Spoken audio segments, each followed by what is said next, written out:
에스라 4장 1절에서 10절까지 말씀 한 절씩 교독합니다.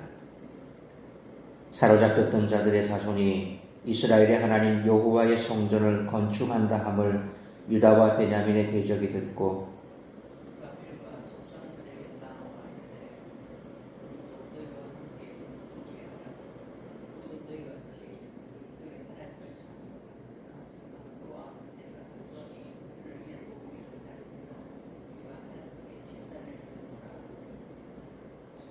스룹바벨과 예수아와 기타 이스라엘 족장들이 이르되 우리 하나님의 성전을 건축하는데 너희는 우리와 상관이 없느니라. 바사왕 고레스가 우리에게 명령하신 대로 우리가 이스라엘의 하나님 여호와를 위하여 홀로 건축하리라 하였더니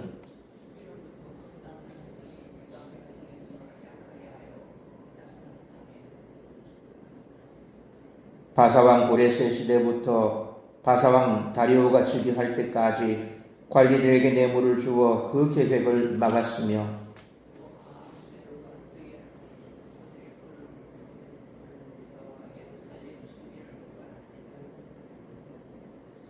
아닥사스다 때에 비슬람과 미드르닷과 다부엘과 그의 동료들이 바사왕 아닥사스다에게 글을 올렸으니 그 글은 아람 문자와 아람 방언으로 써서 진술하였더라.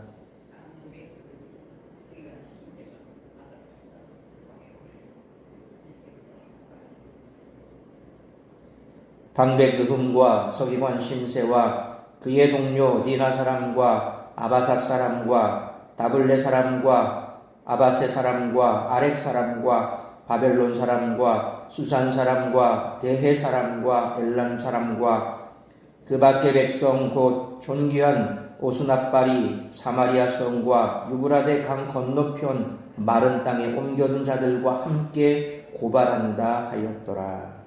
아멘. 성전은 포로기 이후 귀한 공동체가 하나님을 예배하고 공동체 생활을 하는 데 있어서 필수적인 요소였습니다.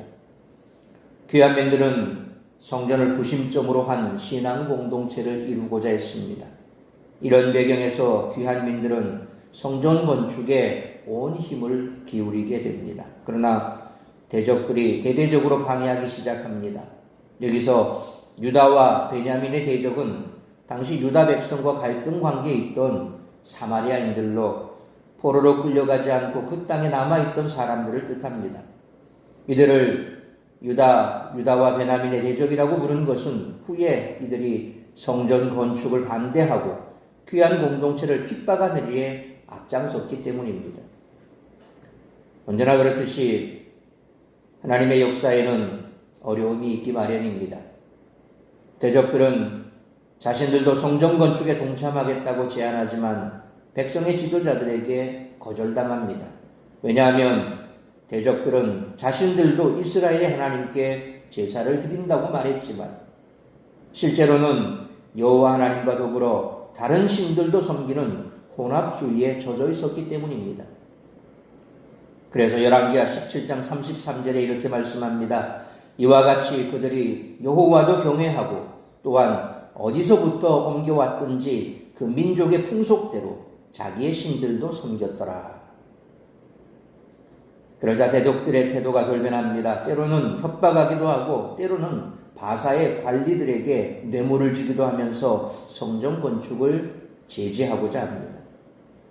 이처럼 귀한 민들이 성전 재건에 동참하겠다는 대적들의 제안을 거절한 이유는 정체성을 지키고 신앙의 순수성을 보존하려는 목적 때문입니다. 귀한 공동체는 외부 사람들과 종교적으로 혼합되는 것을 거부한 것입니다. 그들의 목표는 여호와 신앙에 기초한 신앙 공동체를 세우는 것이기 때문입니다. 이것은 그들 안에 조상들의 혼합주의적 태도에 대한 철저한 반성이 있었음을 의미합니다. 오늘 본문 6절로 10절은 아하수에로와 아닥사스다 왕 때 있었던 성벽 재건에 대한 대적들의 방해를 언급합니다. 이 사건들은 스룹바벨과 예수아가 활동하던 시대 곧 고레스 왕부터 다리오 왕 때까지는 상당한 시간적인 차이가 있습니다. 이는 저자가 연대기적 순서가 아닌 특별한 신학적 의도와 주제에 따라 성전 재건의 역사를 돌아보고 있기 때문입니다. 저자는 이를 통해 대적들의 반대가 스룹바벨 시대 이후에도 지속되었음을 보여줄 뿐만 아니라 성전 중심의 공동체 세우는 일을 대적들이 얼마나 집요하게 반대했는가를 보여줍니다. 아하수에로 왕은 왕후 와스디를 폐위하고 에스더를 왕으로 삼은 바사왕입니다. 대적들은 아하수에로 왕에게 글을 올려 유다와 예루살렘 주민을 고소했는데 사실은 거짓된 사실을 꾸며서 사법기관에 참소한 것입니다. 구체적인 고소 내용은 밝혀지지 않았습니다. 아하수에로 왕 때에 이어 주전 464년부터 424년까지 재위한 아닥사스다 왕 때에도 대적들은 유다인들을 고발해서 성벽 재건을 방해했습니다. 아닥사스다 왕 때는 에스라와 느헤미야가 예루살렘에서 활동하던 시기입니다. 성도란 예수 그리스도 안에서 이미 구별되어 하나님께 속한 자라는 의미입니다. 세상은 성도가 믿음의 삶을 살지 못하도록 유혹하고 위협하며 방해합니다. 이럴 때 성도는 어떻게 대처해야 할지에 대해 오늘 본문의 말씀을 통해서 우리들이 깨달아야 할 것은 첫째로 1절로 3절 말씀처럼 세상의 유혹을 뿌리치고 신앙의 순수성을 지켜야 한다는 것입니다. 사마리아 사람들은 아수르 제국과 바벨론 제국이 사마리아 지역에 강주 이주시킨 이들로 이스라엘의 순수 혈통이 아니었습니다. 이들은 이방에서 유입해온 우상들을 섬겼습니다. 따라서 2절 말씀처럼 사마리아인들이 이전부터 하나님을 섬겨왔기에 성전 공사를 하고 싶다라고 하지만 그렇게 할 수 없었습니다. 왜냐하면 아수르의 정책에 따라 이방인과 결혼하고 그들의 신도 섬기며 살았기 때문입니다. 하나님과 세상을 겸하여 섬기는 길은 처음에는 형통하는 길 같아도 결국에는 망하는 길입니다. 그래서 이스라엘은 3절 말씀처럼 이렇게 순전치 못한 사마리아 사람들의 요청을 단호하게 거절합니다. 세상은 성도에게 하나님을 섬겨도 세상과 어울려 살라고 합니다. 세상과 구별되어 살아야 하는 성도를 세상과 타협하게 만드는 것입니다. 그것이 지혜인 양 내세우지만 실은 어리석은 길임을 명심해야 합니다. 그런 성도는 하나님께로부터 아무 유업도 받을 수 없기 때문입니다. 그러므로 유다 백성이 사마리아인의 제안을 뿌리치고 신앙을 지켰던 것처럼 우리의 믿음이 애매한 신앙과 섞여 더럽혀지지 않도록 신앙의 순수성을 잘 지켜나가는 우리 모두가 되시기를 축원합니다. 두 번째로 4절로 5절 말씀처럼 두려운 상황 앞에서도 담대해야 한다는 것입니다. 4절 말씀처럼 유다 백성들은 사마리아인의 제안을 거절한 후 그들의 방해를 받아야 했습니다. 5절 말씀처럼 바사의 왕이 여러 번 바뀌는 긴 시간 동안 줄기차게 예루살렘 성전의 건축을 방해합니다. 그들은 바사의 관리들에게 뇌물을 주면서까지 예루살렘 성전 재건을 막았습니다. 그로 인해 백성들의 사기가 떨어졌고 성전 공사 진행이 막혔습니다. 성전을 짓지 못할 수도 있는 참으로 암담한 상황입니다. 포기해야 하는 상황일 수 있습니다. 그러나 이러한 결과를 잘못된 선택의 결과로 여겨서는 결코 안 됩니다. 오히려 바른 신앙의 길을 걷고 있다는 증거로 여겨야 합니다. 예수님은 제자들에게 세상이 자기를 박해한 것처럼 제자들도 박해할 것이라고 분명히 말씀하셨습니다. 세상의 박해, 조롱, 핍박, 모함에 위축되지 마시기 바랍니다. 두려워하지 마시기 바랍니다. 오히려 성도를 붙드시는 전능하신 하나님의 능력을 의지하시기 바랍니다. 감당할 힘을 주실 줄 믿으시길 바랍니다. 그러므로 어떤 두려운 상황 앞에서도 살아계신 하나님을 믿는 믿음으로 담대히 나아가는 우리 모두가 되시기를 축원합니다. 세 번째로 6절로 10절 말씀처럼 악에게 굴복하지 않아야 한다는 것입니다. 6절로 9절 말씀처럼 사마리아 사람들은 바사 왕에게 이스라엘의 성전을 건축하고 예루살렘을 재건하면 바사를 반역할 것이라는 상소를 올렸습니다. 상소를 올린 이들의 실명을 통해 10절에 아수르 왕 오스납달에 의해 사마리아 지역으로 이주한 많은 사람이 이 고발에 동참하고 있음을 알 수 있습니다. 이들은 자기들의 정치적 이권을 위해 연합하여 예루살렘 성전의 정원을 방해했습니다. 오늘날 우리들도 하나님의 능력을 의지하며 살더라도 상황이 더 악화될 수 있다는 사실을 반드시 기억해야 합니다. 대적들이 유다 백성들의 일을 방해하기 위해 연합하고 왕의 힘까지 동원하는 상황에 이른 것처럼 우리도 마찬가지입니다.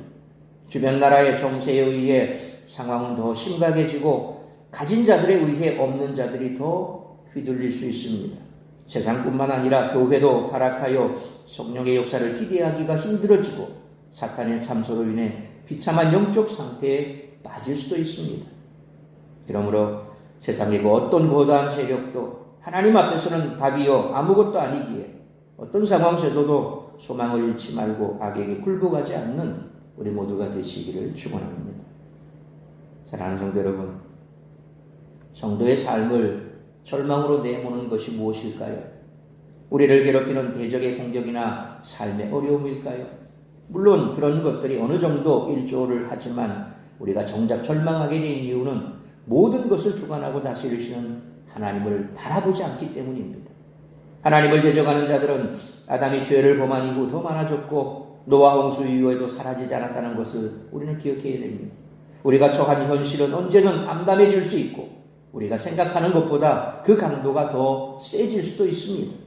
그러나 성경이 보여주듯이 백성을 붙드시는 하나님 앞에서 그것은 아무것도 아님을 잊지 마시고 오늘도 우리를 향해 닫혀있는 세상을 바라기보다는 우리를 향해 열려있는 하늘 보좌를 바라보시고 부르짖어 기도하는 우리 모두가 되시기를 주님의 이름으로 축원합니다. 기도하겠습니다. 거룩하신 아버지 하나님, 은혜와 사랑을 감사합니다. 오늘도 이 새벽을 깨워 말씀으로 예배로 하루를 시작하게 하시니 감사합니다. 오늘 우리가 이 땅을 살아가는 삶의 그 많은 시간들을 돌이켜볼 때 참으로 우리를 믿음에서 떨어뜨리기 위해 방해했던 사탄의 세력은 참으로 엄청났다는 사실을 알 수 있습니다. 그럼에도 불구하고 우리가 세상을 바라보지 아니하고 전능하신 하나님을 바라보며 나아갔을 때 하나님께서 마치 홍해바다를 가르셨던 것처럼 태산도 무너뜨려 평지가 되게 하셨던 것처럼 우리의 삶을 그렇게 인도하셨고 아무런 길이 없는 광야에도 길을 만드시고 또한 사막에서도 샘을 우리에게 허락하셨다는 사실을 우리는 잘 알 수 있습니다. 그러므로 앞으로도 교회를 향해서 우리의 삶을 향해서 믿는 자들을 향해서 사탄은 어떤 올무를 놓고 우는 사자와 같이 우리를 삼키려고 덤벼들지 알 수가 없습니다. 그러나 우리는 두려워하지 않습니다. 하나님은 살아계십니다. 하나님은 전능하십니다. 그리고 하나님은 우리를 사랑하십니다. 그래서 항상 하나님은 우리를 지키시고 보호하신다는 사실을 잊어서는 안 될 것입니다. 분명한 사실은 세상의 어떤 위협 앞에서도 믿음으로 하늘을 향해 열린 그 문을 향해 부르짖으면 하나님은 우리의 기도를 들으시고 응답해 주시는 줄 믿습니다. 오늘 이 한날도 이런 믿음으로 승리하는 우리 성도들의 삶이 될 수 있도록 붙들어 주시옵소서. 이 모든 말씀 우리 주 예수 그리스도의 이름으로 기도하옵나이다. 아멘.